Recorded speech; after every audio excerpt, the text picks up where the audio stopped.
اعوذ باللہ من الشیطان الرجیم بسم اللہ الرحمن الرحیم الحمد للہ والصلاة علی اہلہا اما بعد فقال رسول اللہ صلی اللہ علیہ وآلہ وسلم یا علی انت وشیتک هم الفائزون یوم القیامہ۔ مومنین کرام، ناظرین گرامی قدر، سامعین محترم، امیر المومنین علیہ السلام کے حقیقی شیعیان، جانثاران، مخلصین، ان کی شخصیت پر گفتگو کا سلسلہ جاری ہے۔ آج دوسرا پروگرام ہے امیر المومنین علیہ السلام کی ایک کنیز خاص جناب سودہ حمدانیہ، جو امیر المومنین علیہ السلام کے مکتب کی پروردہ اور امیر المومنین علیہ السلام کے مکتب کی ایک شاگردہ تھی۔ امیر المومنین علیہ السلام کی حقیقی شیعوں میں جس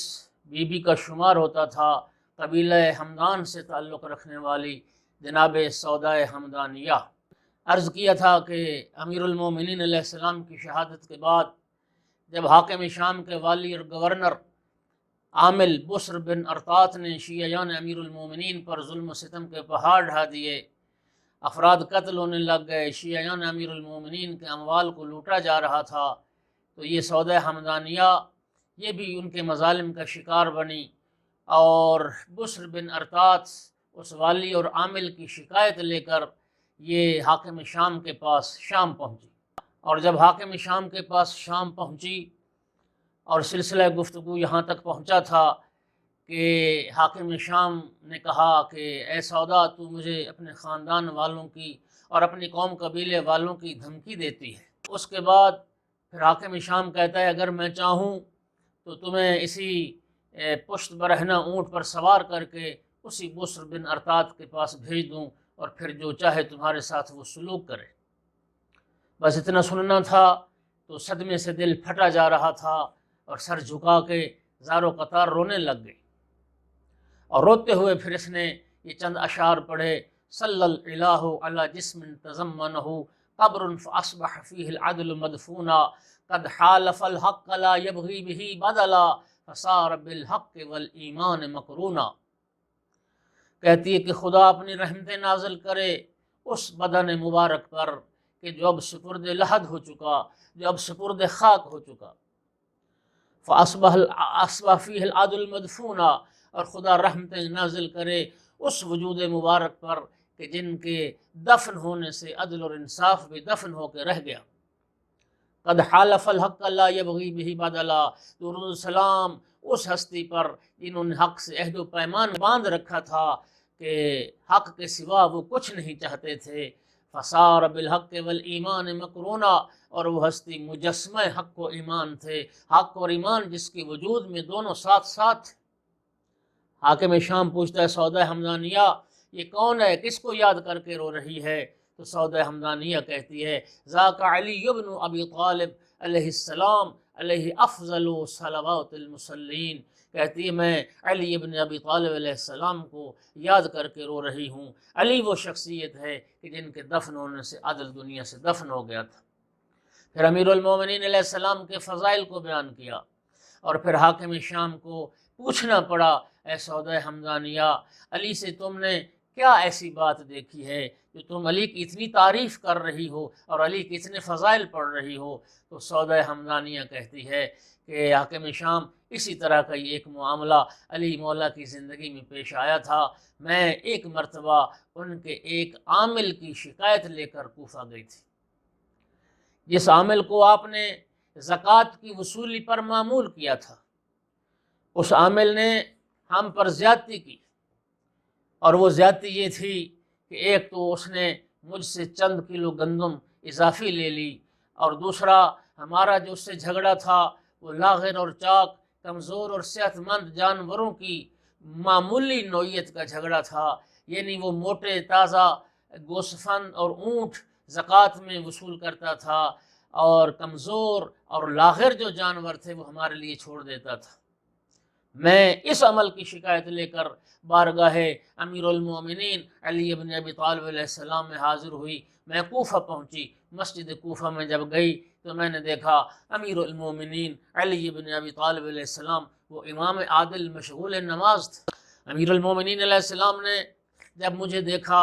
تو آقا نے نماز ختم کی۔ نماز ختم کرنے کے بعد میری طرف مڑ کر بڑی محبت اور شفقت اور مہربانی کے لہجے میں یہ سوال کیا، الک حاجتن، کیا مجھ سے کوئی کام ہے؟ کیا تمہاری حاجت ہے اور تمہارا سوال کیا ہے؟ میں نے جب ان کے عامل کی، جس کو امیر المومنین نے زکوٰۃ کی وصولی پر مامور کیا تھا، میں نے جب اس کی شکایت کی اور سارا واقعہ بیان کیا، میری بات کو امیر المومنین علیہ السلام نے بڑی توجہ اور یکسوئی کے ساتھ سنا، اور سننے کے بعد امیر المومنین کو دکھ پہنچا اور رونے لگ گئے، اور پھر آسمان کی طرف دونوں ہاتھ بلند کر کے امیر المومنین نے یہ جملے فرمائے، اللہم انکا انت الشاہد علی وعلیہم انی لم آمرہ بظلم خلقک ولا بترک حقک۔ میرا اللہ، تو مجھ پر بھی اور ان لوگوں پر بھی گواہ ہے، میں نے اپنے اس عامل سے یہ نہیں کہا کہ وہ تیری مخلوق پر ظلم کرے، تیرے بندوں کے ساتھ زیادتی کرے، اور میں نے اسے نہیں کہا کہ وہ تیرا حق چھوڑ دے۔ میری یہ بات سننے کے بعد اور یہ جملے فرمانے کے بعد امیر المومنین علی بن ابی طالب علیہ السلام نے اسی مقام پر جیب سے چمڑے کا ایک چھوٹا سا ٹکڑا نکالا اور قلم امیر المومنین نے طلب کیا، اور امیر المومنین علیہ السلام نے میرے سامنے پھر یہ خط لکھا، بسم اللہ الرحمن الرحیم، قد جاءتکم بینۃ من ربکم فاوفوا الکیل والمیزان ولا تبخسوا الناس اشیاءهم ولا تعثوا فی الارض مفسدین بقیۃ اللہ خیر لکم ان کنتم مؤمنین وما انا علیکم بحفیظ ولا تفسدوا فی الارض بعد اصلاحها اذا اتاک کتابی فاحتفظ بما فی یدک حتی یاتی من یقبضہ منک والسلام۔ امیر المومنین علیہ السلام نے بسم اللہ کے بعد اس چمڑے کے ٹکڑے پر لکھا کہ تمہارے پاس اللہ کی طرف سے واضح اور روشن دلیل آ چکی ہے، از روئے انصاف ناپ تول پورا رکھو، وَلَا تَبْخَسُوا النَّاسَ أَشْيَاءَهُمْ، اور لوگوں کو ان کی چیزیں کم نہ دو اور ان میں کوئی کمی نہ کرو۔ پھر لکھا وَلَا تَعْثُوا فِي الْأَرْضِ مُفْسِدِينَ، زمین میں فساد پھیلانے والے نہ بن جاؤ، بقیت اللہ خیر لکم ان کنتم مؤمنین، اگر تم مومن بن جاؤ گے تو بقیت اللہ تمہارے لیے بہتر ہے۔ وَمَا أَنَا عَلَيْكُمْ بِحَفِيظ، فرمایا بے شک میں تمہارا امام اور تمہارا ہادی اور رہبر ہوں، لیکن میں تم پر محافظ مقرر نہیں کیا گیا کہ میں ہر وقت تمہارے اوپر نگاہ رکھوں۔ اللہ کی ذات ہے جو تم پر نگاہ رکھنے والی ہے۔ وَلَا تُفْسِدُوا فِي الْأَرْضِ بَعْدَ إِصْلَاحِهَا، اصلاح کے بعد پھر زمین میں فساد نہ کرنا۔ پھر فرمایا اذا اتاک کتابی ھذا، جب یہ میرا خط تمہارے پاس پہنچے، فاحتفظ بما فی یدک، تو جو کچھ مال تمہاری تحویل میں موجود ہیں تم ان اموال کو اپنے پاس محفوظ رکھنا، یہاں تک کہ میری طرف سے کوئی دوسرا عامل تمہارے پاس پہنچ کر، کوئی دوسرا بندہ نائب تمہارے پاس پہنچ کر ان اموال کو تم سے وصول کر لے، والسلام۔ اس کے بعد امیر المومنین نے والسلام لکھا۔ اس کے بعد سودہ حمدانیہ کہتی ہے، اے حاکم شام، یہ جو میں نے کہا کہ علی کے دفن ہونے سے عدل دفن ہو گیا، وہ صرف اس وجہ سے تھا کہ ایک مظلوم علی کے پاس گیا تھا، ایک فریاد کرنے والا، ایک فریاد رس کے پاس گیا تھا۔ میں جب وہاں گئی تو انہوں نے یہ نہیں فرمایا کہ جاؤ تم ایک دیہاتی عورت ہو، ایک دیہاتی خاتون ہو، تمہیں امام وقت کے ساتھ بات کرنے کی تمیز نہیں ہے، جاؤ پہلے بات کرنے کا طریقہ اور سلیقہ سیکھو۔ انہوں نے یہ پھر نہیں کہا کہ یہ کون سا وقت ہے تمہاری شکایت کا، یہ نماز کا وقت ہے، تم کیوں میری عبادت اور نماز میں تم مخل ہوئی ہو اور مزاحم ہوئی ہو اور تم نے میری عبادت میں خلل ڈالا۔ اور انہوں نے پھر یہ بھی نہیں کہا کہ تم ایک عورت ہو، دیہاتی عورت، تمہاری حیثیت ہی کیا ہے، تمہارے خاندان کا کوئی بزرگ آئے اور مجھ سے بات کرے۔ امیر المؤمنین علی بن ابی طالب علیہ السلام نے میری بات بڑی توجہ سے سنی،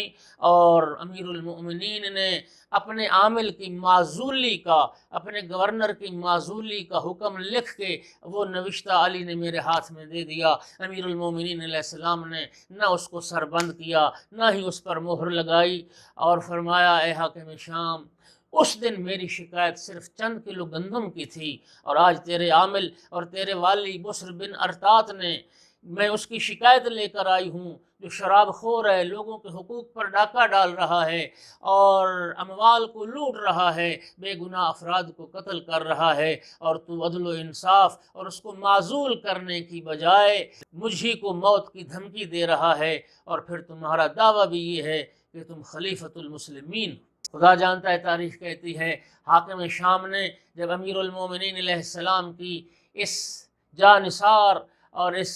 کنیز خاص سے یہ واقعہ سنا، حاکم شام مبہوت ہو کے رہ گیا۔ حاکم شام نے جب دیکھا کہ میرے دربار میں علی کی ایک کنیز، علی کی فضیلت اور فضائل کو کس جرأت و بہادری کے ساتھ اور کتنی وضاحت و تفصیل کے ساتھ بیان کر رہی ہے اور سارا دربار سن رہا ہے، تو اہل دربار نے یہ محسوس کر لیا کہ آج ایک کنیز امیر المؤمنین علی ابن ابی طالب نے حاکم شام کو شکست دے دی۔ حاکم شام پھر اپنی اس خفت کو مٹانے کے لیے اپنے کاتب کو حکم دیتا ہے کہ اس عورت کے ساتھ انصاف کیا جائے، اس بسر بن ارتاد کو لکھ دو کہ اس عورت کے ساتھ انصاف کیا جائے، بلکہ جس طرح سے چاہتی ہے اس کو اسی طرح سے لکھ دو اور نامہ اس کے ہاتھ میں دے دو، خط اس کو پکڑا دو اور اس کو واپس اس حال میں اپنے شہر میں بھیج دو کہ اس کو ہم سے کوئی شکایت نہ رہے۔ اس وقت سودہ حمدانیہ بولی کہ یہ حکم صرف میرے لیے ہے یا میری پوری قوم کے لیے اور میرے پورے قبیلہ حمدان کے لیے؟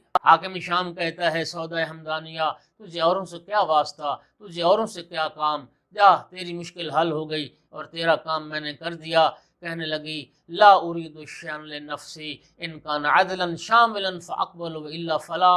کہتی ہے یا تب تو یہ بڑی ذلت اور رسوائی کی بات ہوگی، عدل اور انصاف ہو تو سب کے لیے ہو، ورنہ جو سب کا حال ہے وہی میرا حال ہے۔ مجھے اپنی ذات کے لیے کچھ نہیں چاہیے، میں اپنے قبیلے اور اپنے تمام شیعان امیر المومنین کے لیے عدل و انصاف تقاضا کرتی ہوں۔ اس وقت حاکم شام کہنے لگا وائے ہو تم پر، علی ابن ابی طالب نے تم لوگوں کو بہت مغرور بنا دیا، اور علی ابن ابی طالب نے بادشاہ کے حضور تمہیں بہت جری بنا دیا، اور خصوصاً علی کے اس قول نے تمہیں جرت دلا دی، علی کے اس قول نے تمہیں بے باک کر دیا کہ جو علی فرما کے گئے تھے لو کنت بوابا